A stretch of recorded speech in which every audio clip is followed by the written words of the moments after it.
हाय दोस्तों, आपका अपना साथी संजीत कुमार भारती और आपके अपने चैनल एजुकेशन विद संजीत में सभी बच्चों का हार्दिक स्वागत अभिनंदन। तो आइए शुरुआत करते हैं आज की क्लास एनटीपीसी और वो बच्चे जिन्होंने रेलवे का फॉर्म भर दिया है।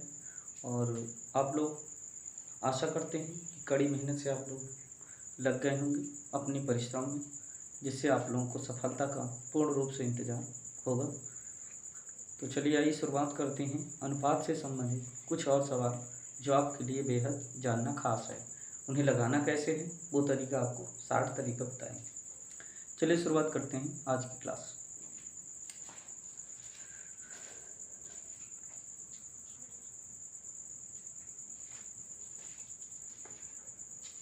सवाल आपका दिया हुआ है 2a बराबर 3b।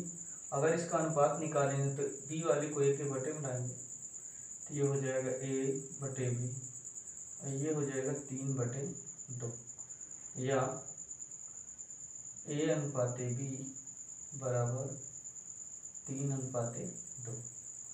और दूसरा दिया है 4b बराबर 5c। c जो दिया गया है b के बटे मिलाएंगे तो b/c बराबर 5/4 या हम कह सकते हैं b/c बराबर 5/4। हमसे पूछा है तो a/b/c बराबर क्वेश्चन मार्क, ये आपका सवाल दिया गया है। चलिए देखते हैं, शुरुआत करते हैं। तो पहले लेते हैं a/b और बराबर आपका दिया है 3/2। फिर दिया है b/c।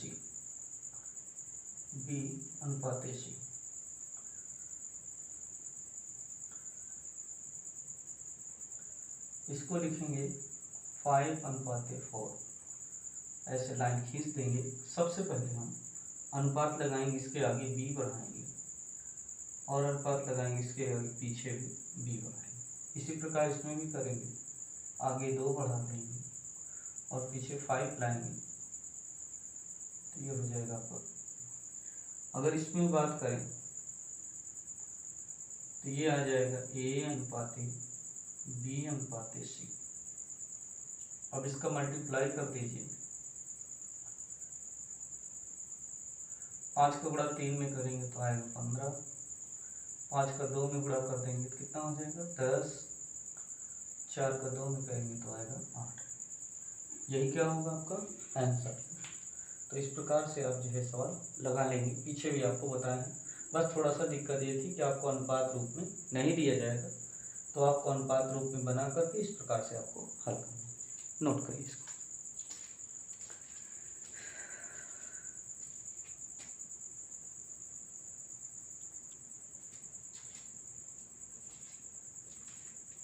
हाय बच्चों, अगला सवाल है हमारा दूसरा। कहा है a/b बराबर दिया है 4/3 है, तो a² + b² अनुपात a² - b² का मान ज्ञात कीजिए। इस प्रकार का भी सवाल आपके पेपर में आ सकता है। तो सबसे पहले ये देखना है कि जो 4 का जो a का दिया है मान वो है 4 और जो b का जो दिया है वो है आपका 3। तो कह रहे हैं इसका मान ज्ञात करिए। तो इसको हम लिखेंगे a² + b² अनुपात a² -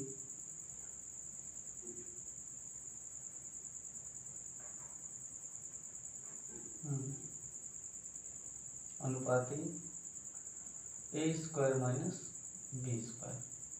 अगर इसे हम हल करेंगे तो a की वैल्यू रखेंगे 4, वर्ग करेंगे प्लस b की वैल्यू रखेंगे 3 और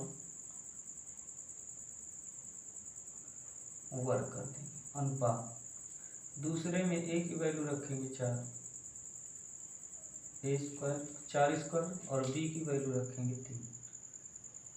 बस इस प्रकार से हम रख लेंगे। अब ये देखना है 4 का यदि हम वर्ग कर दें तो 16 आएगा, 3 का वर्ग कर दें तो 9 आएगा। 4 का वर्ग करते हैं 16 और 3 का वर्ग करें 9। 16 में 9 जोड़ दें तो 25 हो जाएगा और 16 से 9 घटा दें तो 7 आ जाएगा। तो हमारा यही क्या होगा, इसका मान होगा। तो ए स्क्वायर प्लस बी स्क्वायर अनुपाते ए स्क्वायर माइनस बी स्क्वायर का जो अनुपात होगा 25 अनुपाते कितना होगा, 7। तो इसे नोट कर लीजिए, फिर हम आगे की ओर चलते हैं। अगर आप लोग हमारे इस चैनल में नए हैं तो सबसे पहले जा करके हमारे चैनल को सब्सक्राइब कर लीजिए और बेल आइकन ज़रूर दबाइए, इससे आने वाली वीडियो सबसे पहले आपके मोबाइल तक पहुँचे। तो इसको नोट करिए, फिर हम आगे की ओर चलते हैं।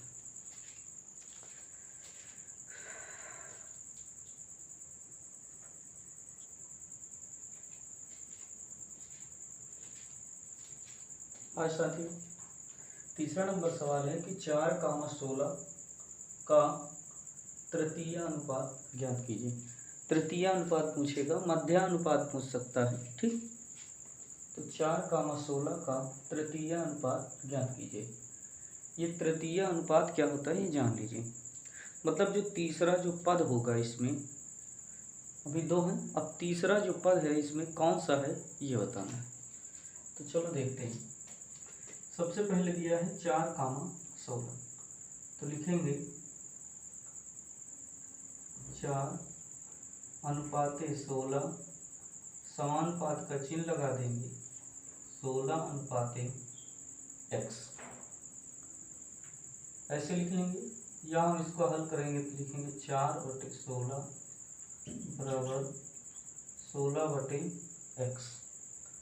इसका यदि हम गुणा करें ऐसे तो 4 का गुणा x में करेंगे तो कितना हो जाएगा, 4x, और ये हो जाएगा 16/16। 4 गुणे में हम बटे में भेज देंगे, x बराबर 16/16/4। 4 एक कम 4 चौक 16, x बराबर आएगा 64। तो x का मान जो निकलेगा कितना निकलेगा, 64। मतलब जो तृतीय मान जो होगा अनुपात का वो होगा आपका 64। तो इस प्रकार के सवाल को जो है आप आराम से लगा लें। चलिए आगे की ओर बढ़ते हैं और अगला सवाल आपके लिए क्या है।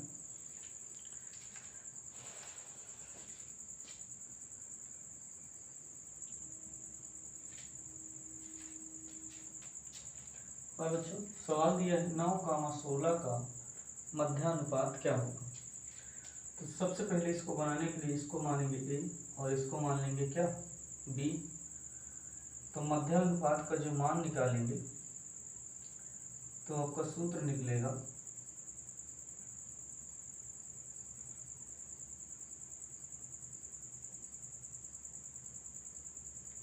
मध्यानुपात नहीं, c बराबर √ab। c बराबर क्या लिखेंगे, √ab। a का मान रख देंगे 9 और b का मान 16। 16 में ये कितना होता है, 144। 144 को हम लिख सकते हैं 12 गुणे 12, तो c बराबर आ जाएगा बाहर 12। मतलब a 9 और 16 के बीच में जो मध्य संख्या होगी वो होगी आपकी 12। तो इस प्रकार से आप मध्य अनुपात भी ज्ञात कर सकते हैं।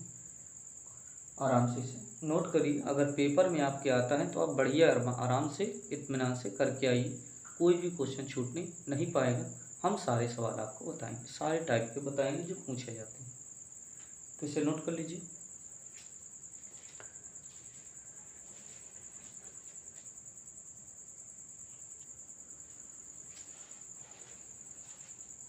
हाँ बच्चों देखिए, जितने भी हमारे जो सवाल होंगे अनुपात समानुपात से संबंधित सारे ही नॉर्मल छोटे तरीके से बताए जाएंगे। अगर आप उन्हें बेस से लगाएंगे तो लंबा जाएगा। तो आपको कहीं पढ़ाने की आवश्यकता नहीं है, बेस की ज़रूरत नहीं है। ज़रूरत है आपको अपना सवाल जल्दी करके सवाल लगाने की और अपना एक सीट पक्की करना है। तो आप लोग प्रैक्टिस करिए। देखिए इसे देखो कैसे करते हैं। 4500 रुपये की राशि को ए तथा बी को 2:3 के अनुपात में विभक्त करना है। विभक्त किया जाए तो ए तथा बी की अलग अलग राशि क्या होगी। मतलब ये हुआ कि 4500 रुपये जो राशि है दो लोगों में देना है, एक है ए और एक है बी। दो लोगों में देना है और इनका जो देने का जो अनुपात है दोनों को 2:3, मतलब 2:3, इसी संख्या का 2:3। यह हुआ कि अगर एक को 6 मिलेगा तो दूसरे को कितना मिलेगा, 18 रुपया मिलेगा। अगर एक को 5 मिलेगा तो एक को कितना मिलेगा, 15 रुपया मिलेगा। इसी प्रकार से कह रहे हैं तो ए तथा बी की अलग अलग राशि क्या होगी बताइए। चलिए देखते हैं। सबसे पहले ए और बी का अनुपात हम देख लेते हैं। तो ए अनुपाते बी और बराबर 2:3 कितना दिया है, 3। इनका जो अनुपात दिया है 2:3। पूरा पैसा कितना है, पूरा यहाँ ऊपर ए लिखो और यहाँ लिखो बी। पूरा पैसा कितना है, 4500 रुपये। लेकिन इनका अनुपातिक योग कितना है ये निकालो। तो 3, 2, 5। अब ये जो अनुपातिक योग है वो यहाँ रखेंगे। अब 5 का इसमें कितने से गुणा करें कि 4500 आ जाए। तो इसमें हम 9 से कर देंगे। 900 से यदि हम कर देंगे 5 का गुणा तो 4500 आ जाएगा। और जब 900 इसमें गुणा हुआ है तो 900 इसमें भी होगा, तो ये आ जाएगा 1800। और 900 इसमें भी गुणा होगा तो ये आ जाएगा 2700। मतलब ये ए की राशि है और ये बी की राशि। तो आप समझ गए कि ए को मिलेगा 1800 रुपया और बी को मिलेगा 2700 रुपये। बहुत ही आसान है। अगर आप इसी को x और y मान करके करें तो थोड़ा सा लगेगा, लेकिन देर लगेगी थोड़ा सा। तो आपको वो तरीका नहीं अपनाना, नहीं जीवन में आप पेपर क्लियर नहीं कर पाएंगे। तो इसलिए आपको तो वो तरीका पता होना चाहिए जिससे हमारा पेपर सरल तरीके से और जल्दी निकल सके, जिससे हम क्वेश्चन को जल्दी मार सकें, मार दे सकें उसको भाई। तो हमें x y वाला काम नहीं करना है, हमें केवल शॉर्ट ट्रिक लगाना है जिससे हमारा सवाल जल्दी व्यक्त हो जाए, टिक मार के आप आगे बढ़ जाएं। इसे नोट करिए, फिर आगे की ओर चलते हैं। इस प्रकार के सवाल अपनी किताब में ढूंढ करके लगाइए और देखिए क्या सवाल पुटअप होता है। चलिए देखिए।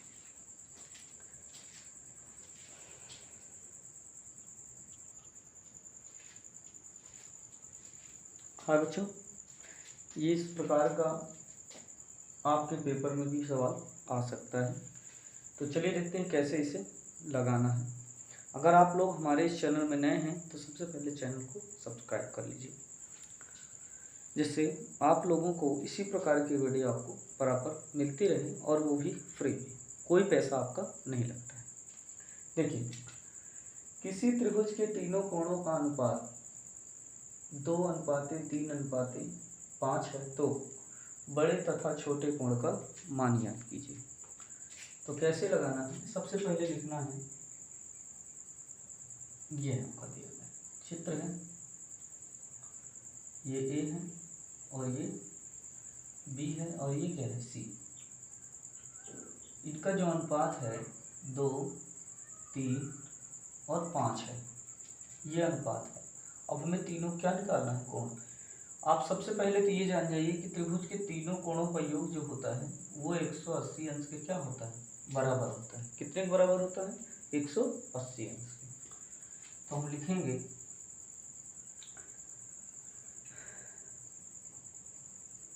ए अनुपाते बी अनुपाते सी। अब तीनों का जो अनुपातिक योग है निकालो। 5, 3, 8, 3, 2 कितना, 5 और 5, 5, 10, मतलब 10 होगा। और पूरे कोण का योग कितना होता है, 180। अगर इसमें गुणा करें तो कितनी बार जाएगा, 18 बार।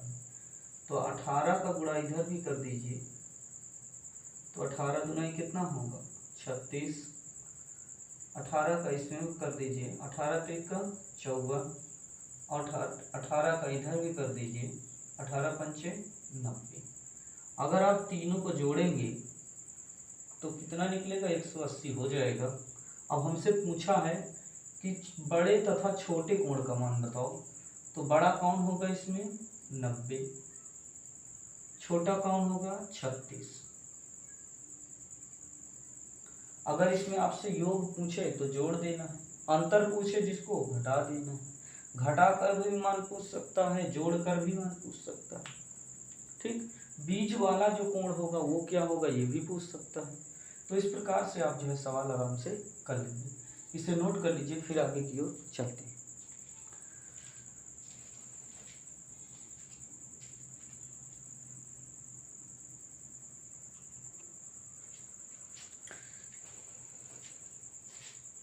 हाय बच्चों, देखिए सवाल नंबर अगला क्या है। ये भी आपके लिए बहुत खास है, क्योंकि आपको पेपर में फंसाने के लिए, परेशान करने के लिए आपको इस प्रकार का दिया जा सकता है। ठीक, क्योंकि आप लोगों को अनुपात के रूप में सभी दिए रहेंगे, लेकिन अंश और हर के रूप में यदि अनुपात दिया जाए तो लड़के बेहोश हो जाएंगे, अर्थात सवाल कर नहीं पाएंगे, छोड़ करके चले जाएंगे। तो इसलिए इस सवाल को आज के बाद आप लोग जो है छोड़िएगा नहीं। सबसे आसान तरीका बताते हैं। सबसे पहले सवाल को पढ़ लेते हैं ध्यान से। सवाल कह रहा है कि 65 रुपये को 100 रुपये को P, Q तथा R में इस प्रकार से कैसे बांटना है, 1/2 का अनुपात हो, 1/3 का अनुपात हो, 1/4 का अनुपात हो। बांटे तो सभी की अलग अलग राशि क्या हो। मतलब जो राशि है 6500 रुपये, पहले को मिलना चाहिए पूरे का 1/2 भाग, दूसरे को मिलना चाहिए पूरे का 1/3 भाग, और तीसरे को मिलना चाहिए 1/4 भाग, जो राशि पूरी है। तो कह रहे बताइए कि उनकी अलग अलग राशि क्या होगी, ये आप ज्ञात कीजिए। बहुत ही आसान और सरल तरीका है। अगर हम बात करें तो P वाले की, तो P का अनुपात है 1/2, Q का अनुपात है 1/3 और R का अनुपात है 1/4। हमें करना क्या है, सबसे पहले ये जो हर में राशि दी गई है, हर में राशि दी गई है, इन तीनों संख्याओं का पहले आप एलसीएम निकाल लीजिए। क्या निकालिए इसका एलसीएम, क्योंकि हमें साधारण रूप में पहले से निकालना है। तो 2, 3 और 4 का एलसीएम अभी बात करें हम, एलसीएम मतलब होता है ऐसी संख्या जो सभी से कट जाए, ऐसी संख्या जो 2 से भी कटे, 3 से भी कटे, 4 से भी कटे, कोई भी संख्या आप एनीवन रख लीजिए। तो अगर हम बात करें 2 से, तो इसमें हम लिखेंगे 12, इसमें लिखेंगे 12, इसमें लिखेंगे 12। अच्छा 12 क्यों लिखें, क्यों लिखना जरूरी है, क्योंकि 2, 3 और 4 का लासा ही 12 आएगा, इसलिए हमने 12 लिखा। काटें इसको तो 2 6 12, 3 चौक 12, 4 तेरह 12। तो अनुपात निकला 6:1, 4:3, 3:1। अब इसको क्या करिए, जोड़ लीजिए, 6 4 10 3 13। अब ये जो अनुपातिक योग जो मान है वो 6500 रुपये है, तो यहाँ लिखेंगे 6500 रुपये, याद रहे। अब यहाँ पास 6500 का कितने गुना है, तो हम कहेंगे ये है 500। कितना है 500, मतलब 13 का गुणा यदि 500 में करेंगे तो 6500 हमारा आ जाएगा। अब इसी 500 का गुणा 6 में कर लीजिए, 4 में कर लीजिए, 3 में, तो ये हो जाएगा 500, तो 5 छक्का 30, मतलब आएगा 3000। अगर इसमें आप गुणा करें तो इसमें भी वही 500 का, 500 चौको कितना हो जाएगा, तो कहीं 2000। इसमें गुणा करें यदि हम 500 का, तो इसमें आएगा 1500। तो P वाले का कितना है भैया 3000, Q वाले का कितना है 2000 और R वाले का कितना है 1500। सबकी अलग अलग राशि आ गई। बताइए क्या तरीका, आप बताइए, इससे कोई तरीका है क्या आसान? बहुत ही आसान तरीका था। तो आज के लिए हम अपनी क्लास यही विराम देते हैं। अगले दिन फिर आपसे मुलाकात होगी। कृपया आप लोगों से अनुरोध है कि यदि आपको हमारे इस चैनल में जुड़ना है, पढ़ना है, आपको फ्री क्लास इसी प्रकार से सवालों को पढ़ना है, जो सवाल में आप परेशान रहते हैं, तो उसके लिए आपको क्या करना है, सबसे पहले आपको हमारे इस चैनल को सब्सक्राइब करना है, लाइक करना है और ज़्यादा से ज़्यादा शेयर करना है, जिससे जो बच्चे अति निर्धन घर से हैं और मेहनत करके पढ़ना चाहते हैं, आगे बढ़ना चाहते हैं, उनके लिए कोई क्लास नहीं मिल रही है, हर जगह पैसों की मांग चल रही है, तो आप लोगों के लिए फ्री क्लास हमारी तरफ से ये आपके लिए ही है और आपके लिए खास बनाया गया। जो भी बच्चे इधर उधर भटक रहे हों या जिनको आशा छूट गई हो कि हमें अब कहीं भी पढ़ने का कोई चांस नहीं मिलेगा, पैसा ही हर जगह लगता है, तो उसके लिए ऐसा नहीं है, हमारी क्लास आपके लिए मौजूद। आप कोई भी कमेंट्स, हमारे कोई भी दिक्कत हो कमेंट करके बता सकते हैं, जो भी प्रश्न में आपको समस्या हो कमेंट्स कर सकते हैं, कह सकते हैं। इसके लिए आपको सिर्फ काम करना होगा, हमारे इस चैनल को सब्सक्राइब करना होगा, लाइक करना होगा और ज़्यादा से ज़्यादा बच्चों तक शेयर करना होगा। तो आज के लिए इतने ही। जय हिंद, जय।